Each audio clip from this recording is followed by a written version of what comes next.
¿Es posible entender la sociedad moderna sin Karl Marx? Bueno, por un momento vamos a dejar de lado la figura política para centrarnos en el científico social, en el pensador que cambió radicalmente nuestra forma de analizar el mundo. Y lo haremos a través del riguroso análisis de la profesora Romy Morales Olivares. Esta afirmación no es menor, su influencia es sencillamente innegable, y esta idea va a ser nuestro punto de partida. Acompáñenme a desgranar por qué este pensador, más de un siglo después, sigue siendo tan fundamental. Nuestro recorrido será el siguiente. Primero, veremos cómo rompió con la filosofía de su tiempo. Después, nos sumergiremos en uno de sus conceptos clave, la alienación. A continuación, desvelaremos el secreto del beneficio capitalista. Veremos en qué gigantes filosóficos se apoyó y, finalmente, nos preguntaremos por qué su legado sigue tan vivo. Empecemos, pues, por su gran revolución intelectual. Hasta ese momento, gran parte de la filosofía intentaba entender la sociedad mirando a las ideas, a la cultura, al espíritu. Marx da un giro de 180 grados. Nos dice, si de verdad queremos entender una sociedad, no miremos al cielo, miremos a la tierra, a su anatomía económica. La clave está en cómo producimos y organizamos lo que necesitamos para vivir. Y hay un año que lo cambia todo, 1844. Es su punto de inflexión. Identifica al proletariato no solo como una clase sufriente, sino como una fuerza de análisis. Lee un texto de Engels que le abre los ojos a la economía política y con todo eso escribe sus famosos manuscritos, donde ya empieza a sentar las bases de su crítica al capitalismo. Ahora bien, cuando Marx habla de crítica, no se refiere a una simple opinión negativa. Para él, es un método científico. Es como levantar el velo de las ideas que damos por sentadas para ver qué hay detrás, qué condiciones materiales, qué relaciones de poder las sostienen. Es, en definitiva, desenmascarar la ideología. Y esa crítica tan profunda le lleva directamente a analizar el coste humano del sistema, un coste que articula a través de un concepto potentísimo, el de alienación. Marx detecta una paradoja que es sencillamente el corazón de la modernidad capitalista. A medida que el mundo de las cosas, de las mercancías, se vuelve más y más valioso, el mundo de los seres humanos que las crean se devalúa. Es una inversión total de prioridades, las cosas cobran vida y las personas se cosifican. A este proceso lo llama trabajo enajenado o alienado. La palabra viene de ajeno. Es el proceso por el cual el trabajador se siente un extraño frente a su propia actividad, a lo que produce e incluso frente a sí mismo y a los demás. Y para que esto no quede en algo abstracto, Marx lo desglosa en 4 dimensiones muy concretas, 4 formas en las que se manifiesta esta extrañeza. Vamos a verlas una por una. La primera, la alienación respecto al producto.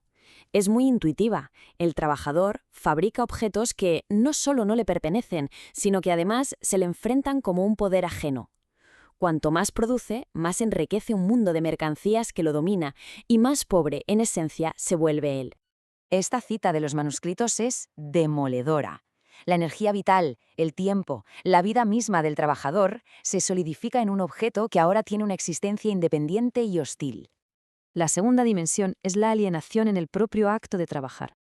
Aquí el foco ya no está en el qué se produce, sino en el cómo.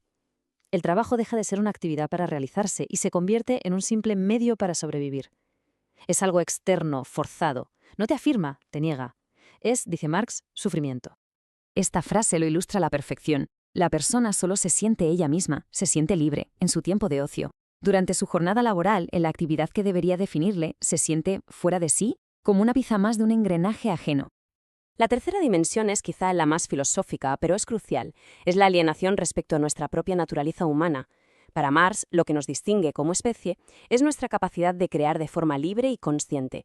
Él lo llama nuestro ser genérico. Pues bien, el capitalismo reduce esta actividad vital a un simple medio para ganar dinero y subsistir. Y finalmente, la cuarta dimensión, que es una consecuencia lógica de las anteriores. Si una persona está alienada de su producto, de su actividad y de su propia esencia, ¿cómo no va a estar lo de los demás? Las relaciones humanas se transforman, dejan de ser de cooperación y pasan a ser de competencia, de mercado. El otro se convierte en un rival o en un medio para un fin. ¿De acuerdo? Hemos visto el coste humano, esta experiencia de alienación. Pero, ¿cuál es el motor económico que impulsa todo esto? Para entenderlo, tenemos que desvelar el secreto del beneficio. Esta es la gran pregunta que la economía clásica no lograba responder de forma satisfactoria. Pensemos, si en un mercado, en teoría, todo se intercambia por su valor equivalente, ¿cómo es posible que al final del día el capitalista tenga más dinero del que invirtió? ¿De dónde sale ese excedente, ese beneficio? La genialidad de Marx está en identificar la respuesta en una mercancía muy, muy especial: la fuerza de trabajo. Ojo, el capitalista no compra el trabajo ya hecho. Lo que compra es la capacidad de la persona para trabajar durante un tiempo determinado. Y es una mercancía única porque, a diferencia de una máquina, está viva y tiene la asombrosa capacidad de crear valor.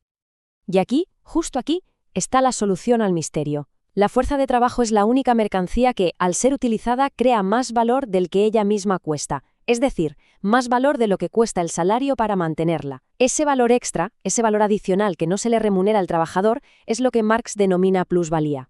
Y esa es la fuente culta de todo beneficio capitalista. Vamos a verlo con un ejemplo empírico, que es como mejor se entiende. Imaginemos una jornada de 8 horas. Durante las primeras, 4 horas, el trabajador ya ha producido el valor equivalente a su salario del día. Marx llama esto tiempo de trabajo necesario, pero su contrato es de 8 horas. ¿Qué pasa con las 4 horas restantes? Sigue trabajando, sigue creando valor. Ese es el tiempo de trabajo excedente, y todo el valor que se crea en ese tiempo es la plusvalía, que se la apropia íntegramente el capitalista. Su obra cumbre, El Capital, lo resume de forma lapidaria con esta frase: el beneficio no surge de la nada, ni es el premio a un riesgo. Es, desde este análisis, la materialización del trabajo no pagado. Por lo tanto, lo que en la superficie de la economía aparece como una ganancia legítima, como el rendimiento del capital, para Marx es en realidad la forma visible, la forma ideológica que oculta una relación de explotación estructural en el corazón mismo del sistema productivo. Ahora bien, unas ideas tan rompedoras no surgen en el vacío. Marx era un producto de su tiempo y dialogaba intensamente con los grandes pensadores que le precedieron. Y como bien destaca el análisis de la profesora Morales Olivares, para entender a Marx es imprescindible entender ese diálogo. Dos figuras son absolutamente centrales en este diálogo. Por un lado, Hegel, el gran maestro del idealismo alemán, una figura monumental. Y por otro, Ludwig Feuerbach, uno de los críticos más incisivos del propio Hegel. Se dice a menudo que Marx puso a Hegel sobre sus pies, y es una imagen perfecta. Para Hegel, la historia era, en el fondo, el desarrollo de una idea abstracta, del espíritu. El mundo material era solo su reflejo. Marx invierte completamente esta lógica. Para él es al revés. Son las condiciones materiales, la forma en que producimos nuestra vida, lo que determina nuestras ideas, nuestra política, nuestra historia. Pero ojo, Marx no tira todo el pensamiento de Hegel a la basura. Se queda con su método, con su motor, la dialéctica. La idea de que la historia avanza a través del conflicto entre opuestos, tesis, antítesis, síntesis. Solo que para Hegel el conflicto era entre ideas. Para Marx el conflicto es bien real, es la lucha de clases. Y de Feuerbach toma prestada la idea de la alienación. Feuerbach la aplicó brillantemente a la religión. Dijo que no es Dios quien crea al hombre, sino el hombre quien crea a Dios. Proyectamos nuestras mejores cualidades en un ser imaginario para luego someternos a nuestra propia creación. Nos alienamos en Dios. Marx recoge esta idea y de nuevo la baja a la tierra. Para él, la alienación religiosa no es la causa de nuestros problemas, sino un síntoma. Es el consuelo, el suspiro de quienes sufren en un mundo materialmente injusto. La religión no es el problema, es un analgésico, el opio para el dolor de la opresión real. Y todo este denso pero fascinante análisis nos conduce inevitablemente a la pregunta final. Bien, ¿y todo esto? ¿Qué relevancia tiene hoy? ¿Por qué seguimos hablando de Marx? Bueno, si tuviéramos que destilar su pensamiento, nos quedaríamos con estas 4 ideas fuerza. Primero, que la economía es la base que moldea la sociedad. Segundo, que el capitalismo, por su propia naturaleza, genera riqueza a través de la explotación. Tercero, que la alienación no es un sentimiento personal, sino una condición estructural. Y cuarto, que la historia avanza por el motor de los conflictos sociales. Quizás su mayor y más perdurable contribución fue enseñarnos a mirar debajo de la superficie, a entender que la economía no va solo de cifras, mercados y leyes impersonales, que detrás del frío intercambio de mercancías lo que hay en realidad son relaciones sociales, relaciones de poder entre seres humanos. Y por eso, su análisis nos lanza una pregunta que hoy resuena con una fuerza increíble. En nuestra era, la de las plataformas digitales, la automatización y el trabajo precario, ¿qué nuevas formas adopta la alienación? ¿Dónde y cómo se está creando la plusvalía hoy?